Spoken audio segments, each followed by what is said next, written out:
আমাদের পররাষ্ট্রনীতি সবসময় আমরা স্বকীয়তা বজায় রেখে করছি। মাননীয় প্রধানমন্ত্রী ভারত থেকে সফরে এসে চায়নায় যাচ্ছেন। আমি চায়না থেকে ভারতে যাব, কারণ সেখানে বিমস্টেক মিনিস্ট্রিয়াল মিটিং হবে।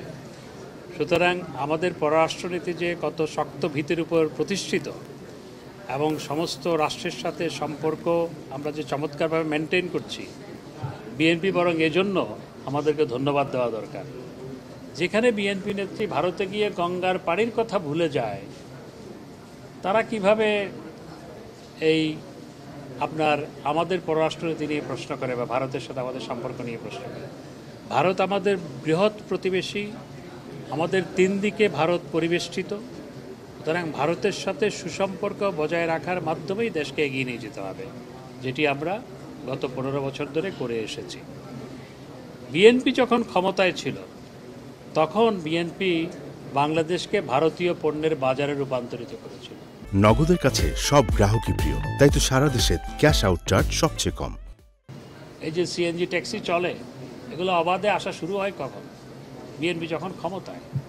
আরও অনেক ভারতীয় পণ্য, সেগুলো তারা যখন ক্ষমতায় ছিল তখন তারা এই ভারতের পণ্যের বাজারে রূপান্তর করেছিল বাংলাদেশকে। আমরা তা করিনি।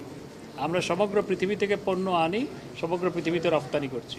ভারত থেকেও আনি, কারণ ভারত থেকে পেঁয়াজ আনলে তাড়াতাড়ি আসে, ভারত থেকে চিনি আসলে তাড়াতাড়ি আসে, ট্রাকে করে চলে আসতে পারে, এবং তারাও ভেরি জেনারেসলি আমাদের যখন প্রয়োজন হয় তখন দেয়। আর বিএনপি যেটি বলছে, মির্জা ফখরুল ইসলাম আলমগীর সাহেবরা তো ভারতীয় পণ্য বর্জনের আন্দোলন শুরু করেছিলেন। এখন ওনারা ভারতীয় পণ্য বর্জনের আন্দোলন শুরু করেছেন, তারপর ওনাদের কারো কারো ঘরে ভারতীয় বউ আছে, আবার ওনাদের যাদের ভারতীয় বউ নাই তাদের বউরা আবার ভারতীয় শাড়ি পরে, ভারতীয় শাল পরে ছেলেরা। হ্যাঁ, তো ওনাদের তো দ্বিচারিতা। তো নিজের ঘরে ভারতের বউ, আমি কারো নাম উল্লেখ করতে চাই না, আমার কথাটা শেষ হোক।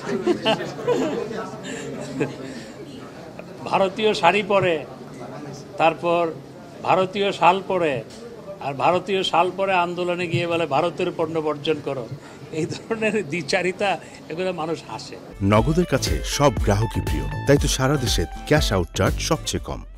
আসলে বিএনপির দুর্নীতির বিরুদ্ধে বক্তব্যটাই হাস্যকর এবং কৌতুক, কারণ তাদের ভারপ্রাপ্ত চেয়ারম্যান দুর্নীতির দায়ে সাজাপ্রাপ্ত আসামি, তাদের চেয়ারপারসন বেগম খালেদা জিয়া তিনিও দুর্নীতির দায়ে সাজাপ্রাপ্ত আসামি, এবং তারা যখন ক্ষমতায় ছিলেন তখন পরপর 5 বার দুর্নীতিতে বাংলাদেশ চ্যাম্পিয়ন হয়েছিল।